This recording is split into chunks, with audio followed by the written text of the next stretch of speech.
ಸಖತ್ ಖಾರ ಬಣ್ಣ ಮತ್ತು ರುಚಿ ಆಚಿ ಚಿಲ್ಲಿ ಪೌಡರ್. ದೆಹಲಿ ವರಿಷ್ಠರ ಜೊತೆಗೆ ಡಿಸಿಎಂ ಡಿಕೆ ಶಿವಕುಮಾರ್ ಔತಣಕೂಟದಲ್ಲಿ ಭಾಗಿಯಾಗಿದ್ರು. ದೆಹಲಿಯ ಎಐಸಿಸಿ ಕಚೇರಿಯಲ್ಲಿ ಹಮ್ಮಿಕೊಳ್ಳಲಾಗಿದ್ದಂತಹ ಔತಣಕೂಟ ಇದಾಗಿತ್ತು. ಮುಖ್ಯಮಂತ್ರಿಗಳ ಭೇಟಿಗೂ ಮೊದಲೇ ಡಿಕೆ ಶಿವಕುಮಾರ್ ದೆಹಲಿ ನಾಯಕರನ್ನ ಭೇಟಿಯಾಗಿದ್ದಾರೆ.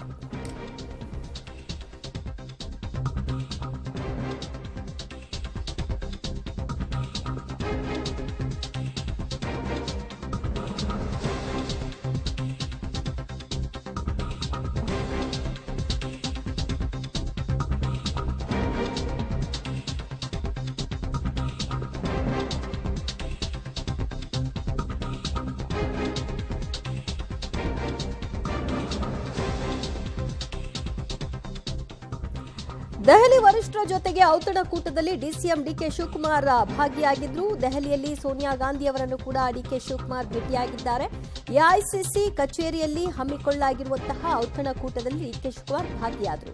ಎಐಸಿಸಿ ಕಚೇರಿಯ ಇಂದಿರಾ ಭವನದಲ್ಲಿ ಔತಣಕೂಟದಲ್ಲಿ ರಾಹುಲ್ ಗಾಂಧಿ ಆದಿಯಾಗಿ ಸೋನಿಯಾ ಗಾಂಧಿ, ಮಲ್ಲಿಕಾರ್ಜುನ ಖರ್ಗೆ, ಪ್ರಿಯಾಂಕಾ ಗಾಂಧಿ ಎಲ್ಲರೂ ಕೂಡ ಉಪಸ್ಥಿತರಿದ್ದರು. ಈ ಸಂದರ್ಭದಲ್ಲಿ ರಾಹುಲ್ ಗಾಂಧಿ ಅವರನ್ನ ಹ್ಯಾಂಡ್ ಶೇಕ್ ಮಾಡಿದ್ದಾರೆ ಡಿಕೆ ಶಿವಕುಮಾರ್ ಮತ್ತು ಪ್ರಿಯಾಂಕಾ ಗಾಂಧಿ ಅವರನ್ನು ಕೂಡ ಭೇಟಿ ಮಾಡಿ ಮಾತುಕತೆ ನಡೆಸಿದ್ದಾರೆ. ಸಿಎಂ ಬರುವುದಕ್ಕೂ ಮುನ್ನವೇ ಡಿಕೆ ಶಿವಕುಮಾರ್ ಅವರು ಔತಣಕೂಟದಲ್ಲಿ ಭಾಗಿಯಾಗಿದ್ದು ಅಲ್ಲದೆ ಎಲ್ಲ ನಾಯಕರುಗಳನ್ನ ಭೇಟಿ ಮಾಡಿರುವುದು ಬಹಳ ಕುತೂಹಲಕ್ಕೆ ಎಡೆ ಮಾಡಿಕೊಟ್ಟಿದೆ.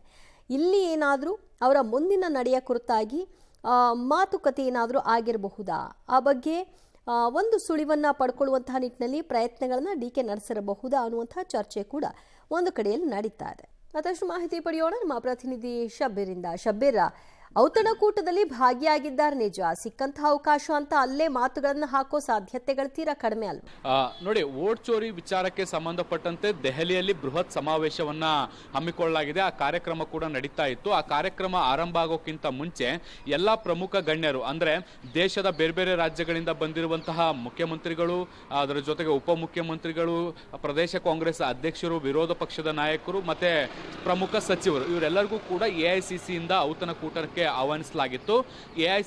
ಎಐಸಿಸಿ ಕಚೇರಿ ಇಂದಿರಾ ಭವನದಲ್ಲಿ ಈ ಒಂದು ಊಟದ ವ್ಯವಸ್ಥೆಯನ್ನು ಕೂಡ ಮಾಡಿಕೊಳ್ಳಲಾಗಿತ್ತು. ಎಲ್ಲ ನಾಯಕರಿಗೆ ಅಲ್ಲಿಗೆ ಬರಲಿಕ್ಕೆ ಹೇಳಲಾಗಿತ್ತು. ಅದರಂತೆ ಡಿಸಿಎಂ ಡಿಕೆ ಶಿವಕುಮಾರ್ ಅವರು ಕೂಡ ಇಂದಿರಾ ಭವನಕ್ಕೆ ಭೇಟಿಯಾಗಿ ಅಲ್ಲಿ ಹೈಕಮಾಂಡ್ ನಾಯಕರನ್ನ ಭೇಟಿಯಾಗಿ ಸೌಹಾರ್ದಯುತವಾಗಿ ಮಾತುಕತೆಯನ್ನು ನಡೆಸಿದ್ದಾರೆ. ಆದರೆ ರಾಜ್ಯದಲ್ಲಿ ನಡೀತಿರುವಂತಹ ವಿದ್ಯಮಾನಗಳಿಗೆ ಸಂಬಂಧಪಟ್ಟಂತೆ ಯಾವುದೇ ಅಧಿಕೃತ ಮಾಹಿತಿ ಅಂದ್ರೆ ಚರ್ಚೆಗಳಾಗಿಲ್ಲ ಅನ್ನುವಂಥದ್ರ ಬಗ್ಗೆ ಈಗ ಸದ್ಯಕ್ಕೆ ಮಾಹಿತಿಗಳಿರುವಂಥದ್ದು. ವೋಟ್ ಚೋರಿಗೆ ಸಂಬಂಧಪಟ್ಟಂತೆ ಎಲ್ಲ ನಾಯಕರು ಒಟ್ಟಾಗಿ ಒಂದು ಕಡೆಗೆ ಸೇರಿ ಅಲ್ಲಿಂದ ಬಸ್ನ ಮೂಲಕ ರಾಮಲೀಲಾ ಮೈದಾನಕ್ಕೆ ಹೋಗುವಂತಹ ನಿರ್ಧಾರವನ್ನ ಎಐಸಿಸಿ ತೆಗೆದುಕೊಂಡಿತ್ತು. ಸೊ ಇಂಡಿವಿಜುವಲ್ ಆಗಿ ಬೇರೆ ಬೇರೆ ನಾಯಕರು ಪ್ರತ್ಯೇಕವಾಗಿ ಹೋಗೋದಕ್ಕಿಂತ ಎಲ್ಲ ನಾಯಕರು ಒಟ್ಟಾಗಿ ಹೋಗಬೇಕು ಅನ್ನುವಂಥದ್ದು ಎಐಸಿಸಿ ಲೆಕ್ಕಾಚಾರ ಆಗಿತ್ತು.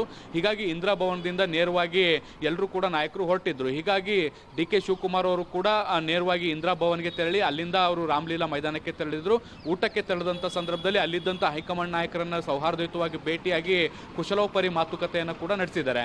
ಆದರೆ ರಾಜ್ಯದ ವಿದ್ಯಮಾನಗಳಿಗೆ ಸಂಬಂಧಪಟ್ಟಂತೆ ಯಾವುದೇ ರೀತಿಯಾದಂತಹ ಚರ್ಚೆಗಳಾಗಿಲ್ಲ ಅನ್ನುವಂಥದ್ದು ಈವರೆಗೆ ಸಿಕ್ಕಿರುವಂತಹ ಮಾಹಿತಿಗಳು ಕೂಡ.